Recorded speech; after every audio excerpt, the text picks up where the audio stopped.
हाँ जी दोस्तों, सत श्री अकाल। तुहाडा बहुत बहुत स्वागत है। अज अपनी कहानी हैगी है धरती हेठा बलद। कुलवंत सिंह विरक की कहानी है। सारी कहानी नू एक्सप्लेन करांगे, सारी कहानी नू डिटेल दे नाल पढ़ांगे, उस तो बाद इहदे प्रश्न उत्तर करांगे।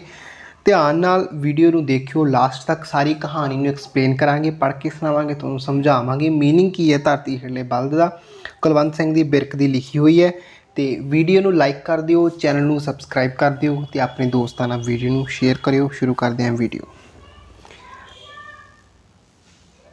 ठट्ठी खारा पिंड ਅੰਮ੍ਰਿਤਸਰ तो नेड़े ही सी, पक्की सड़क ते जिस मौज विच मान सिंह जा रहा सी उस विच ते दूर ते पिंड भी नेड़े ही लगदे ने।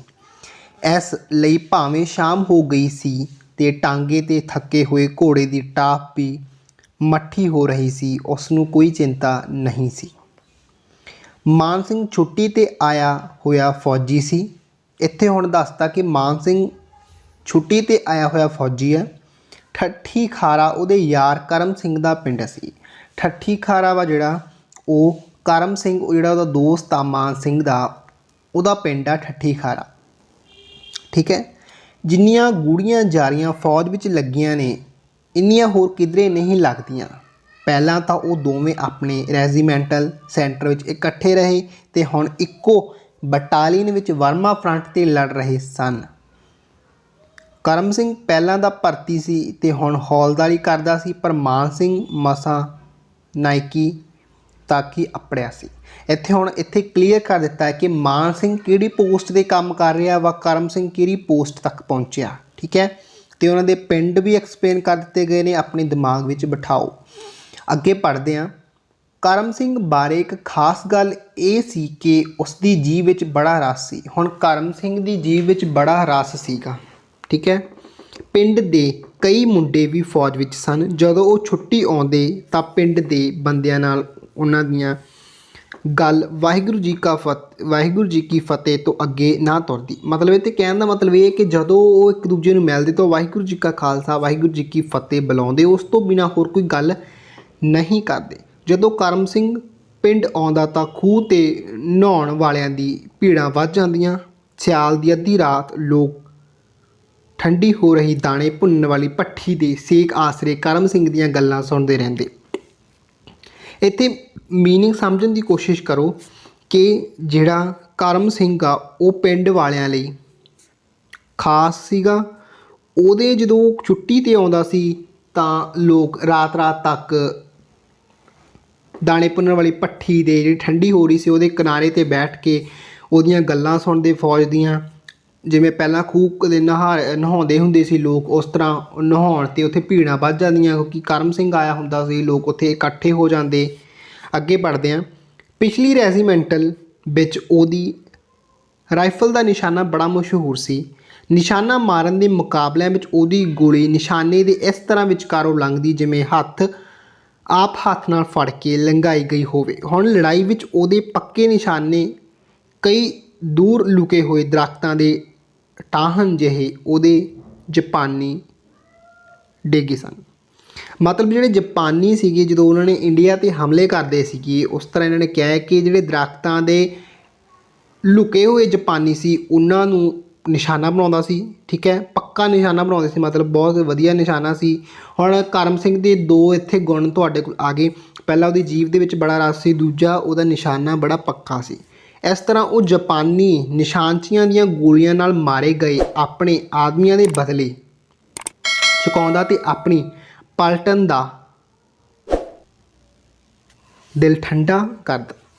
ਜਿੱਥੇ ਮਸ਼ੀਨ ਗੰਨਾਂ ਦੀਆਂ ਗੋਲੀਆਂ ਦੀਆਂ ਵਾਛੜਾਂ ਨਿਸਫਲ ਜਾਂਦੀਆਂ ਉੱਥੇ ਕਰਮ ਸਿੰਘ ਦੀ ਗੋਲੀ ਕੰਮ ਸਵਾਰ ਦਿੰਦੀ।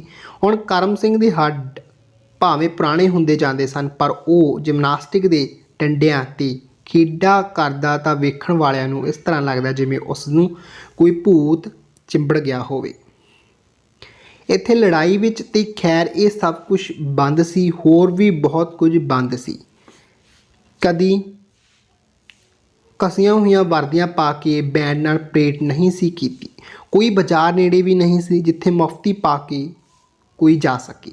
ਕਦੀ ਕੋਈ ਪਿੰਡ ਦਾ ਇਲਾਕੇ ਦਾ ਬੰਦਾ ਵੀ ਨਹੀਂ ਸੀ ਦਿਸਦਾ। ਇਸ ਕਰਕੇ ਜਦੋਂ ਮਾਨ ਸਿੰਘ ਛੁੱਟੀ ਦੀ ਵਾਰੀ ਆਈ ਤਾਂ ਕਰਮ ਸਿੰਘ ਬੜਾ ਔਖਾ ਹੋਇਆ ਸੀ। ਤੇ ਉਹਨੂੰ ਵੀ ਛੁੱਟੀ ਮਿਲ ਜਾਂਦੀ ਤਾਂ ਦੋਵੇਂ ਇਕੱਠੇ ਹੀ ਛੁੱਟੀਆਂ ਗੁਜ਼ਾਰਦੇ ਤੇ ਫਿਰ ਮੁੜ ਵਾਪਸ ਆਉਂਦੇ। ਅੰਮ੍ਰਿਤਸਰ ਤੋਂ ਚੂੜਕਾਨਾ ਕਿਹੜਾ ਦੂਰ ਸੀ, 50 ਕੋਹਾਂ ਦੀ ਵਿੱਥ ਨਹੀਂ ਸੀ। ਭਾਵੇਂ ਪਹਿਲਾਂ ਨੂੰ ਮਾਝਾ ਤੇ ਦੂਜੇ ਨੂੰ ਬਾਹਰ ਆਖਦੇ ਸੀ, ਭਾਵੇਂ ਪਹਿਲਾ ਮੁੱਢ ਕਸੀਦਾਂ ਤੋਂ ਵਸਿਆ ਹੋਇਆ ਸੀ, ਪਰ ਦੂਜੇ ਨੂੰ ਜੰਮ ਕੇ ਵਸਿਆ ਅਜੇ ਥੋੜ੍ਹਾ ਚਿਰ ਵੀ ਨਹੀਂ ਸੀ ਹੋਇਆ। ਪਰ ਛੁੱਟੀ ਇਹਨਾਂ ਦਿਨਾਂ ਵਿੱਚ ਬੜੀ ਔਖੀ ਮਿਲਦੀ ਸੀ। ਕਦੀ ਕਦੀ ਜਿਸ ਤਰ੍ਹਾਂ ਲੜਾਈ ਵਿੱਚ ਬਹਾਦਰੀ ਦੇ ਤਗਮੇ ਕਦੀ ਕਦੀ ਹੀ ਕਿਸੇ ਨੂੰ ਮਿਲਦੇ। ਜਦੋਂ ਮਾਨ ਸਿੰਘ ਪਿਛਾਂਹ ਨੂੰ ਆਉਂਦੇ ਫੌਜੀ ਟਰੱਕ ਵਿੱਚ ਬੈਠਣ ਲੱਗਾ ਤਾਂ ਕਰਮ ਸਿੰਘ ਨੇ ਕਿਹਾ, ਸਾਡੇ ਘਰ ਵੀ ਹੁੰਦਾ ਆਵੀਂ ਤੂੰ। ਹੁਣ ਦੇਖੋ, ਮਾਨ ਸਿੰਘ ਨੇ ਕਰਮ ਸਿੰਘ ਨੂੰ ਕੀ ਕਿਹਾ ਕਿ ਤੂੰ ਸਾਡੇ ਘਰ ਵੀ ਜਾਣਾ ਵਾ, ਠੀਕ ਹੈ, ਵੀ ਸਾਡੇ ਘਰਦਿਆਂ ਨੂੰ ਤੂੰ ਮਿਲ ਕੇ ਆਉਣਾ। ਮੇਰੇ ਕੋਲੋਂ ਆਏ ਨੂੰ ਤੂੰ ਜਦੋਂ ਮੇਰੇ ਘਰ ਦੇ ਵੇਖਣਗੇ ਤਾਂ ਅੱਧਾ ਮੀਲ ਤਾਂ ਉੱਥੇ ਹੀ ਹੋ ਜੂ। ਮਤਲਬ ਜਦੋਂ ਉਹਦੇ ਘਰ ਦੇ ਕਰਮ ਸਿੰਘ ਨੂੰ ਮਿਲਣਗੇ ਤਾਂ ਉਹ ਮਾਨ ਸਿੰਘ ਨੂੰ ਅੱਧੇ ਮਿਲ ਲੈਣਗੇ। ਉਹਦਾ ਕਹਿਣ ਦਾ ਮਤਲਬ ਇਹ ਕਿ ਉਹ ਮੇਰੇ ਕੋਲੋਂ ਗਿਆ ਵਾ, ਤੁਸੀਂ ਉਹਨੂੰ ਮਿਲਣ ਜਾਇਓ ਤੇ ਮੇਰੇ ਘਰ ਦੇ ਅੱਧਾ ਮਿਲ ਲੈਣਗੇ, ਠੀਕ ਹੈ, ਸਮਝਣ ਦੀ ਗੱਲ ਹੈ ਇੱਥੇ। ਫਿਰ ਉਹਨਾਂ ਕੋਲੋਂ ਆਏ ਨੂੰ ਮੈਂ ਤੈਨੂੰ ਵੇਖਾਂਗਾ ਤਾਂ ਮੈਂ ਉਹਨਾਂ ਦੀਆਂ ਗੱਲਾਂ ਬਾਤਾਂ ਸੁਣਾਂਗਾ ਤਾਂ ਅੱਧਾ ਮੇਲ ਮੇਰਾ ਹੋ ਜਾਵੇਗਾ। ਫਿਰ ਆਪਣੇ ਇਲਾਕੇ ਵਿੱਚ ਉਸ ਦੀ ਦਿਲਚਸਪੀ ਵਧਾਉਣ ਲਈ ਉਸ ਪੁੱਛਿਆ, ਤੇ ਅੱਗੇ ਕਦੇ ਉੱਧਰ ਗਿਆ ਹੈ ਕਿ ਨਹੀਂ। ਉਹਨੇ ਪੁੱਛਿਆ ਕਿ ਉਹ ਇਲਾਕੇ 'ਚ ਤੂੰ ਕਦੇ ਗਿਆ ਕਿ ਨਹੀਂ। ਜਿਹੜਾ ਮੇਰਾ ਪਿੰਡ ਆ, ਨਹੀਂ, ਅੰਮ੍ਰਿਤਸਰ ਵਿੱਚੋਂ ਹੀ ਲੰਘਿਆ ਹਾਂ, ਪਰਾਂ ਤੇ ਕਦੀ ਨਹੀਂ ਗਿਆ। ਉੱਧਰਲੇ ਗੁਰਦੁਆਰੇ ਨੇ ਤਰਨ ਤਾਰਨ, ਖਡੂਰ ਸਾਹਿਬ, ਗੋਇੰਦਵਾਲ ਸਾਹਿਬ, ਸਾਰੀ ਥਾਈਂ ਮੱਥਾ ਟੇਕ ਕੇ ਆਵੀਂ, ਸਾਡੇ ਘਰੋਂ ਹੋ ਆਵੀਂ। ਮੈਂ ਚਿੱਠੀ ਪਾ ਦੇਵਾਂ ਉਹਨਾਂ ਨੂੰ। ਤੇ ਇਸੇ ਕਰਕੇ ਆਪਣੀਆਂ ਛੁੱਟੀਆਂ ਮੁੱਕਣ ਦੇ ਨੇੜੇ ਅੱਜ ਉਹ ਟਾਂਗੇ 'ਤੇ ਚੜ੍ਹਿਆ ਕਰਮ ਸਿੰਘ ਦੇ ਪਿੰਡ ਜਾ ਰਿਹਾ ਸੀ। ਇਹ ਸਾਰੀ ਕਹਾਣੀ ਜਿੱਥੋਂ ਸ਼ੁਰੂ ਹੋਈ ਸੀ ਉੱਥੇ ਟਾਂਗੇ ਦੀ ਕਹਾਣੀ ਸੀ ਨਾ, ਮਤਲਬ ਟਾਂਗੇ ਦੀ ਗੱਲ ਕੀਤੀ ਜਾ ਰਹੀ ਸੀ। ਹੁਣ ਜਿਹੜਾ ਮਾਨ ਸਿੰਘ ਆ ਉਹਦੇ ਪਿੰਡ ਜਾ ਰਿਹਾ ਵਾ ਕਰਮ ਸਿੰਘ ਟਾਂਗੇ ਉੱਪਰ ਬੈਠ ਕੇ, ਠੀਕ ਹੈ। ਬਾਪੂ ਜੀ ਮੈਂ ਮਾਨ ਸਿੰਘ ਹਾਂ, ਚੂੜਕਾਨਿਓ। ਉਸਦੇ ਕਰਮ ਸਿੰਘ ਡਿਊਟੀ ਵਿੱਚ ਬੈਠੇ ਬਾਬੇ ਨੂੰ ਹੱਥ ਜੋੜ ਕੇ ਕਿਹਾ। ਹੁਣ ਮਾਨ ਸਿੰਘ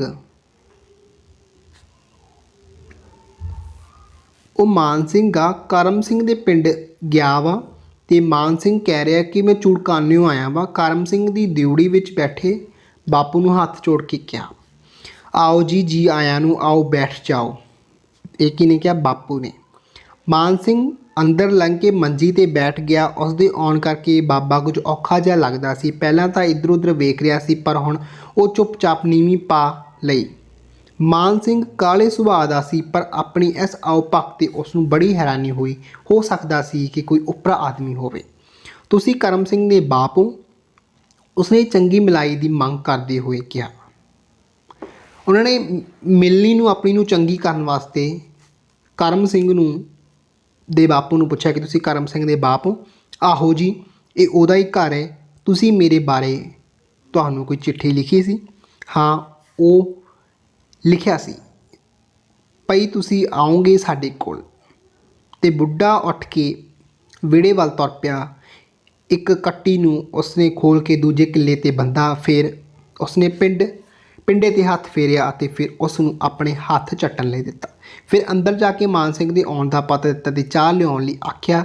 ਜਿਸ ਤਰ੍ਹਾਂ ਮੁੜ ਕੇ ਡਿਊਟੀ ਵਿੱਚ ਆਉਣ ਤੋਂ ਡਰਦਾ ਹੋਵੇ, ਉਹ ਫਿਰ ਵਿਹੜੇ ਵਿੱਚ ਬੱਧੀ ਘੋੜੇ ਕੋਲ ਖਲੋ ਗਿਆ।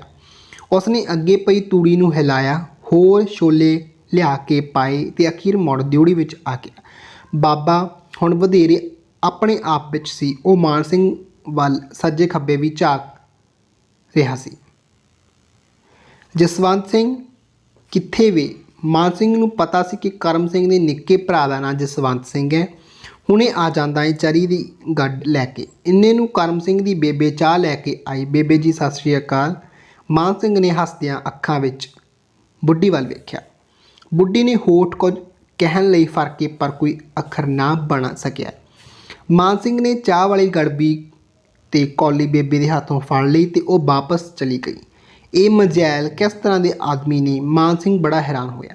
ਮਾਨ ਸਿੰਘ ਦੇਖੋ, ਇੱਥੇ ਹੁਣ ਸਮਝਣ ਵਾਲੀ ਕਹਾਣੀ ਹੈ। ਮਾਨ ਸਿੰਘ ਦੀ ਆਓ ਭਗਤ ਜਾਂ ਉਹਦਾ ਵੈਲਕਮ ਕਿਉਂ ਨਹੀਂ ਕੀਤਾ ਜਾ ਰਿਹਾ? ਕੋਈ ਮੇਨ ਗੱਲ ਹੈ ਜਿਹੜੀ ਮਾਨ ਸਿੰਘ ਨੂੰ ਨਹੀਂ ਪਤਾ ਕਿ ਕਰਮ ਸਿੰਘ ਨਾਲ ਵਾਪਰ ਚੁੱਕੀ ਹੈ। ਉਹਦੇ ਘਰਦਿਆਂ ਨੂੰ ਪਤਾ, ਉਹ ਮਾਨ ਸਿੰਘ ਨੂੰ ਨਹੀਂ ਦੱਸਣਾ ਚਾਹੁੰਦੇ। ਇਸ ਕਰਕੇ ਮਾਨ ਸਿੰਘ ਕਹਿ ਰਿਹਾ ਕਿ ਮਜੈਲ ਦੇ ਲੋਕ ਕਿਹੋ ਜਿਹੇ ਨੇ। ਉਹ ਬੜਾ ਹੈਰਾਨ ਹੋਇਆ। ਆਪਣੇ ਵਿੱਚ ਉਹ ਬੜਾ ਤੰਗ ਸੀ, ਪਰ ਹੁਣ ਕਰਮ ਸਿੰਘ ਦੇ ਘਰ ਆ ਕੇ ਵਾਪਸ ਥੋੜ੍ਹਾ ਜਾ ਸਕਦਾ ਸੀ। ਚਲੋ ਇੱਕ ਰਾਤ ਰਹਿ ਕੇ ਵਾਪਸ ਮੁੜ ਚੱਲਾਂਗੇ, ਉਸ ਫੈਸਲਾ ਕੀਤਾ। ਰਾਤ ਨੂੰ ਜਦੋਂ ਜਸਵੰਤ ਸਿੰਘ ਆਇਆ ਤਾਂ ਇਸ ਰੌਣਕ ਵਿੱਚ ਕੁਝ ਗੱਲਾਂ ਬਾਤਾਂ ਖੁੱਲ੍ਹੀਆਂ ਹੋਣ ਲੱਗੀਆਂ। ਬੜੀ ਮਸ਼ਹੂਰ ਹੁੰਦੀ ਹੈ ਗੋਲੀ ਕਰਮ ਸਿੰਘ ਦੀ ਉੱਥੇ ਬਰਮਾ ਦੀ ਲੜਾਈ ਵਿੱਚ।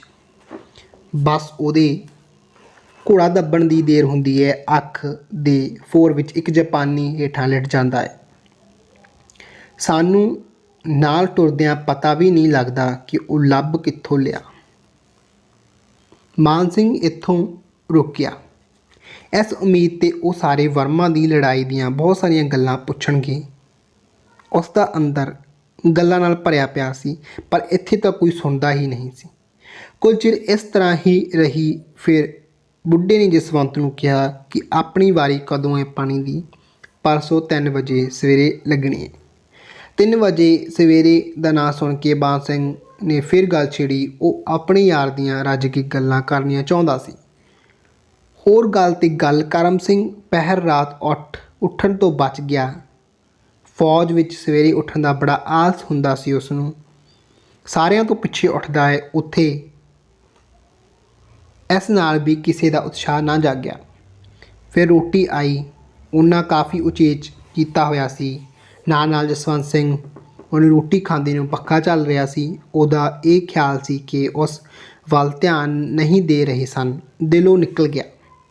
ਰੋਟੀ ਖਾਂਦਿਆਂ ਕਰਮ ਸਿੰਘ ਦਾ ਨਿੱਕਾ ਜਿਹਾ ਮੁੰਡਾ ਟੁਰਦਾ ਮਾਨ ਸਿੰਘ ਦੀ ਮੰਜੀ ਕੋਲ ਆ ਗਿਆ ਅਤੇ ਉਹ ਫਿਰ ਕਿਸੇ ਨਾਲ ਕਰਮ ਸਿੰਘ ਦੀਆਂ ਗੱਲਾਂ ਨਹੀਂ ਸੀ ਕਰ ਸਕਦਾ ਤਾਂ ਮੁੰਡੇ ਨਾਲ ਕਰ ਸਕਦਾ ਸੀ।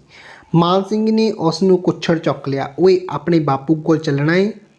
ਜਾਣਾ ਤਾਂ ਮੇਰੇ ਨਾਲ ਚੱਲ, ਬੜਾ ਮੀਂਹ ਪੈਂਦਾ ਏ ਉੱਥੇ, ਪਾਣੀ ਵਿੱਚ ਤੁਰਿਆ ਫਿਰੀ। ਮਾਨ ਸਿੰਘ ਦੀ ਇਹ ਗੱਲ ਸੁਣ ਬਾਪੂ ਨੂੰ ਸੂਲ ਵਾਂਗ ਚੁਭੀ। ਆ ਫੜ ਲੈ, ਮੁੰਡੇ ਨੂੰ ਉੱਧਰ ਰੱਖ, ਰੋਟੀ ਤਾਂ ਖਾ ਲੈਣ ਦਿਆ ਕਰੋ ਆਰਾਮ ਨਾਲ। ਬਾਪੂ ਨੇ ਜ਼ਰਾ ਤੇਜ਼ ਹੋ ਕੇ ਕਿਹਾ। ਬੇਬੇ ਆ ਕੇ ਮੁੰਡੇ ਨੂੰ ਚੁੱਕ ਕੇ ਲੈ ਗਈ।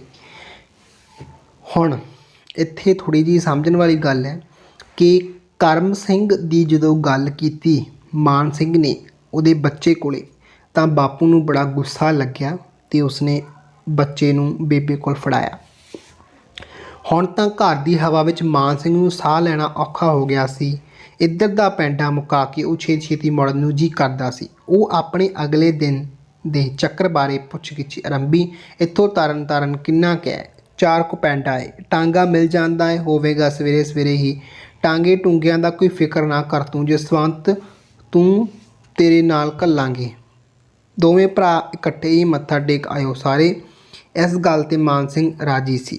ਜਸਵੰਤ ਸਿੰਘ ਏਡਾ ਕੁੱਟਿਆ ਹੋਇਆ ਬੰਦਾ ਨਹੀਂ ਸੀ, ਪਰ ਮਾਨ ਸਿੰਘ ਨੇ ਨਾਲ ਟੁਰਦਿਆਂ ਉਹ ਵੀ ਕੁਝ ਕੁੱਟਿਆ ਹੀ ਗਿਆ। ਜਿਹੜੇ ਜਾਣੂ ਬੰਦੇ ਉਸ ਨੂੰ ਰਾਹ ਵਿੱਚ ਮਿਲਦੇ ਉਹ ਉਹਨਾਂ ਨੂੰ ਦੂਰੋਂ ਹੀ ਫਤਿਹ ਬੁਲਾ ਕੇ ਅਗਾਂਹ ਟੁਰ ਪੈਂਦਾ। ਭਾਵੇਂ ਮਾਨ ਸਿੰਘ ਦਾ ਜੀ ਕਰਦਾ ਸੀ ਕਿ ਉਹ ਆਪ ਖਲੋ ਕੇ ਲੋਕਾਂ ਨਾਲ ਗੱਲਾਂ ਬਾਤਾਂ ਕਰੇ, ਉਸਨੇ ਕਿਹੜਾ ਰੋਜ਼ ਇਸ ਪਾਸੇ ਆਉਣਾ ਸੀ। ਕਰਮ ਸਿੰਘ ਨੇ ਬੜਾ ਜਸ ਖੱਟਿਆ ਫੌਜ ਵਿੱਚ। ਤੂੰ ਕਿਉਂ ਨਾ ਫੌਜ ਵਿੱਚ ਗਿਆ? ਮਾਨ ਸਿੰਘ ਫਿਰ ਕਰਮ ਸਿੰਘ ਨੂੰ ਅੱਗੇ ਲੈ ਆਂਦਾ।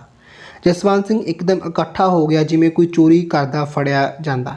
ਕੁਝ ਠਹਿਰ ਕੇ ਉਸਨੇ ਕਿਹਾ, ਇੱਕ ਥੋੜ੍ਹਾ ਹੈ ਫੌਜ ਵਿੱਚ ਚਰੀਆਂ ਕਮਾਦ ਕਿੱਡੇ ਹੋ ਗਏ ਨੇ ਆਪਣੇ ਵੱਲ। ਇੱਕ ਚਰੀ ਦੀ ਪੈਲੀ ਕੋਲ ਲੰਘਦਿਆਂ ਜਸਵੰਤ ਸਿੰਘ ਨੇ ਗੱਲ ਵਲਾਈ। ਬੰਦੇ ਜਿੱਥੇ ਖੜ੍ਹੇ ਨੇ ਉੱਥੇ ਉਸਦਾ ਦਿਲ ਗੱਲ ਵੱਲ ਨਹੀਂ ਸੀ ਕਰਦਾ। ਉਹ ਤੇ ਆਪਣੇ ਯਾਰ ਦੀਆਂ ਗੱਲਾਂ ਕਰਨੀਆਂ ਚਾਹੁੰਦਾ ਸੀ। ਫਿਰ ਮੁੜ ਕੇ ਮਾਨ ਸਿੰਘ ਪਿਛਾਂਹ ਮੁੜ ਕੇ ਪਿੰਡ ਜਾਣ ਦੀਆਂ ਸਲਾਹਾਂ ਵਿੱਚ ਸੀ। ਅੰਮ੍ਰਿਤਸਰ ਰਾਤ ਦੀ ਗੱਡੀ ਫੜ ਕੇ ਉਹ ਸਵੇਰੇ ਹੀ ਪਿੰਡ ਅੱਪੜ ਸਕਦਾ ਸੀ। ਭਾਵੇਂ ਆਪੋ ਆਪਣੀ ਥਾਈਂ ਸਾਰਿਆਂ ਨੇ ਉਸ ਲਈ ਕਾਫੀ ਉਚੇਚ ਕੀਤਾ ਸੀ, ਪਰ ਉਸਨੇ ਫੇਰੇ ਦਾ ਉਮੀਦ ਤੋਂ ਘੱਟ ਸਵਾਦ ਆਇਆ। ਇਸ ਵੇਲੇ ਅੰਦਰ ਵਿੱਚ ਇਸ ਚਾਹ ਤਿਆਰ ਹੋ ਰਹੀ ਸੀ। ਡਿਊਟੀ ਵਿੱਚ ਉਹ ਇਕੱਲਾ ਹੀ ਸੀ। ਸਾਹਮਣੇ ਗਲੀ ਵਿੱਚ ਝੋਲਾ ਗਲ ਵਿੱਚ ਲਮਕਾਈ ਡਾਕੀਆ ਤੁਰਿਆ ਆਉਂਦਾ ਸੀ। ਪਹਿਲਾਂ ਤਾਂ ਇਸ ਲੱਗਾ ਕਿ ਜਿਵੇਂ ਉਹ ਟੁਰਦਾ ਸਿੱਧਾ ਹੀ ਅੱਗੇ ਲੰਘ ਜਾਵੇਗਾ। ਫਿਰ ਉਹ ਡਿਊਟੀ ਵਿੱਚ ਆ ਕੇ ਮੰਜੀ 'ਤੇ ਬੈਠ ਗਿਆ। ਕੀ ਲਿਆਇਓ? ਲਿਆਉਣਾ ਕੀ ਹੈ? ਆ ਪੈਨਸ਼ਨ ਆਈ ਏ ਵਿਚਾਰੇ ਕਰਮ ਸਿੰਘ ਦੀ ਪੈਨਸ਼ਨ? ਕਰਮ ਸਿੰਘ ਮਾਰਿਆ ਗਿਆ? ਬਾਦਸ਼ਾਹੋ, ਸਾਰਾ ਇਲਾਕਾ ਤਰਾਸ ਪਿਆ ਕਰਦਾ ਹੈ, ਤੁਸੀਂ ਉਸ ਦੇ ਘਰ ਬੈਠੇ ਪੁੱਛਦੇ ਹੋ? ਕਰਮ ਸਿੰਘ ਮਾਰਿਆ ਗਿਆ ਹੈ? ਚਿੱਠੀ ਆਇਆ ਤੇ ਅੱਜ 15 ਦਿਨ ਹੋ ਗਏ ਨੇ। ਇੱਥੇ ਦੇਖੋ, ਹੁਣ ਕਨਕਿਊਜ਼ਨ ਨਿਕਲਣਾ ਵਾ, ਧਿਆਨ ਨਾਲ ਦੇਖਿਓ। ਦੋ ਕੁ ਵਾਰ ਮਾਨ ਸਿੰਘ ਨੂੰ ਸਾਹ ਕਾਲਾ ਜਿਹਾ ਆਇਆ। ਫਿਰ ਸਿਰ ਤੇ ਨੱਕ ਤੋਂ ਉੱਤਰਲੇ ਹਿੱਸੇ ਦੀ ਇੱਕ ਮੱਠੀ ਜਿਹੀ ਮਿੱਟੀ ਆਈ ਤੇ ਫਿਰ ਅੱਖਾਂ ਰਾਹੀਂ ਪਾਣੀ ਨੁੱਚੜਨ ਨਾਲ ਢਿੱਲੀ ਹੋ ਲੱਗੀ। ਕਰਮ ਸਿੰਘ ਦਾ ਘਰ ਅੰਦਰ ਗਿਆ ਹੋਇਆ ਸੀ। ਉਹਦਾ ਪਿਤਾ, ਉਸ ਦਾ ਨਿੱਕਾ ਜਿਹਾ ਮੁੰਡਾ ਉਸ ਨੂੰ ਰੋਣ ਵਿੱਚ ਮਦਦ ਦੇ ਰਹੇ ਸਨ। ਬਾਪੂ ਨੇ ਬਾਹਰੋਂ ਹੀ ਡਾਕਿਆ ਬੈਠਾ ਵੇਖ ਕੇ ਸਮਝ ਲਿਆ ਕਿ ਗੱਲ ਨਿਕਲ ਗਈ ਹੈ। ਹੁਣ ਭਾਰ ਚੁੱਕੀ ਫਿਰਨ ਦੀ ਕੋਈ ਲੋੜ ਨਹੀਂ। ਇੱਥੇ ਇਹ ਲਾਈਨ ਦੇ ਵਿੱਚ ਪੂਰਾ ਅਰਥ ਨਿਕਲਿਆ। ਕਹਾਣੀ ਦਾ ਨਾਮ ਧਰਤੀ ਹੇਠਲਾ ਬਲਦ ਕਿਉਂ ਰੱਖਿਆ ਗਿਆ ਹੈ। 8 ਪਹਿਰਾਂ ਦਾ ਦਬਾਅ ਢਿੱਲਾ ਹੋ ਗਿਆ। ਅੱਥਰੂ ਵਹਿ ਤੁਰੇ। ਦੋਵੇਂ ਢੇਰ ਚਿਰ ਕੋਲ ਬੈਠੇ ਆਪਣੇ ਆਪ ਨੂੰ ਹੌਲਾ ਕਰਦੇ ਰਹੇ। ਫਿਰ ਮਾਨ ਸਿੰਘ ਬੋਲਿਆ, ਤੁਸਾਂ ਮੈਨੂੰ ਆਉਂਦੇ ਹੀ ਕਿਉਂ ਨਾ ਦੱਸਿਆ। ਐਵੇਂ ਅਸਾਂ ਆਖਿਆ ਮੁੰਡਾ ਛੁੱਟੀ ਆਇਆ ਏ, ਉਹਦੀ ਛੁੱਟੀ ਖਰਾਬ ਨਾ ਹੋਵੇ, ਆਪੇ ਛੁੱਟੀ ਕੱਟ ਕੇ ਪਲਟਣ ਵਿੱਚ ਜਾਵੇਗਾ ਤਾਂ ਸੁਣ ਲਵੇਗਾ। ਫੌਜੀ ਨੂੰ ਛੁੱਟੀ ਬਹੁਤ ਪਿਆਰੀ ਹੁੰਦੀ ਹੈ। ਜਿੰਨੀ ਕਰਮ ਸਿੰਘ ਨੂੰ ਪਿਆਰੀ ਸੀ ਉਨੀ ਹੀ ਤੈਨੂੰ ਹੋ ਨਾ, ਸਗੋਂ ਬਹੁਤੀ ਹੋ।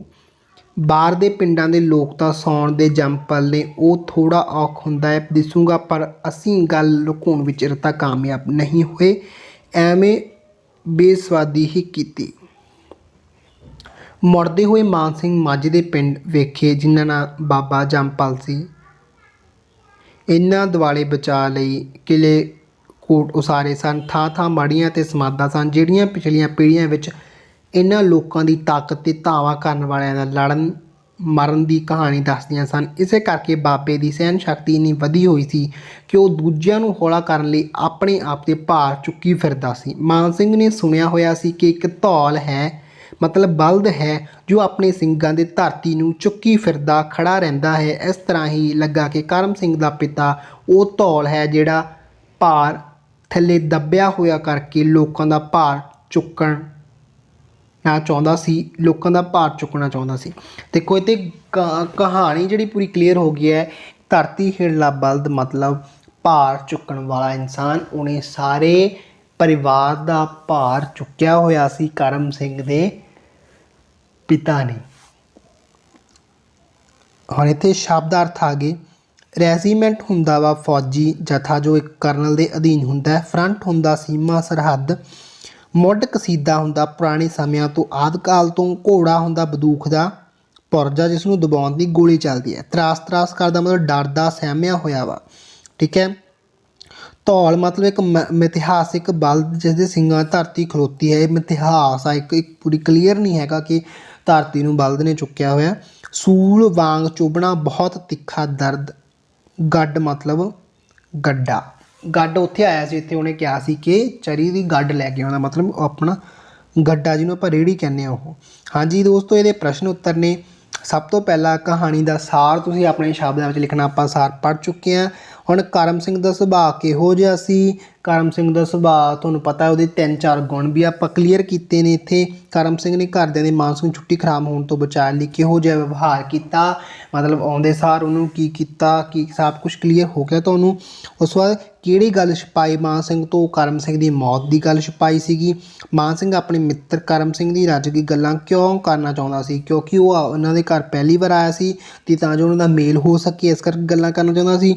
ਆਹ ਫੜ ਲੈ ਮੁੰਡੇ ਨੂੰ ਉੱਧਰ ਰੱਖ, ਰੋਟੀ ਤਾਂ ਖਾ ਲੈਣ ਦਿਆ ਕਰੋ ਆਰਾਮ ਨਾਲ। ਕਰਮ ਸਿੰਘ ਦੇ ਬਾਪੂ ਨੇ ਸ਼ਬਦ ਕਿਉਂ ਕਹੇ, ਕਿਉਂਕਿ ਉਹ ਕਰਮ ਸਿੰਘ ਦੀ ਮੌਤ ਮਾਨ ਸਿੰਘ ਨੂੰ ਨਹੀਂ ਦੱਸਣਾ ਚਾਹੁੰਦਾ ਸੀ। ਇਸ ਕਰਕੇ ਉਸਨੇ ਉਸ ਨੂੰ ਦੂਰ ਭਗਾ ਕੇ ਮਾਰਿਆ ਬੱਚੇ ਨੂੰ, ਅਤੇ ਤਾਂ ਜੋ ਉਹਨੂੰ ਪਤਾ ਨਾ ਲੱਗ ਸਕੇ। ਡਾਕੀਏ ਨੂੰ ਦੇਖ ਕੇ ਕਰਮ ਸਿੰਘ ਦੇ ਬਾਪੂ ਦੇ ਮਨ ਵਿੱਚ ਕੀ ਵਿਚਾਰ ਆਏ। ਉਸ ਨੂੰ ਲੱਗਿਆ ਕਿ ਅਸੀਂ ਗੱਲ ਛੁਪਾਉਣ ਵਿੱਚ ਕਾਮਯਾਬ ਨਹੀਂ ਹੋਏ। ਡਾਕੀਏ ਨੂੰ ਦੇਖ ਕੇ ਉਹਨੂੰ ਪਤਾ ਲੱਗ ਗਿਆ ਕਿ ਹੁਣ ਕਰਮ ਸਿੰਘ ਦੀ ਮੌਤ ਦਾ ਕਾਰਨ ਪਤਾ ਲੱਗ ਜਾਵੇਗਾ।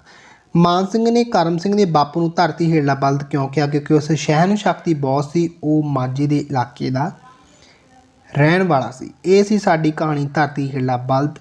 ਕੱਲ੍ਹ ਆਪਾਂ ਕਰਾਂਗੇ ਨੈਕਸਟ ਲੈਸਨ। ਜਦ ਤੱਕ ਤੁਸੀਂ ਵੀਡੀਓ ਨੂੰ ਸ਼ੇਅਰ ਕਰੋ, ਲਾਈਕ ਕਰੋ। ਧੰਨਵਾਦ।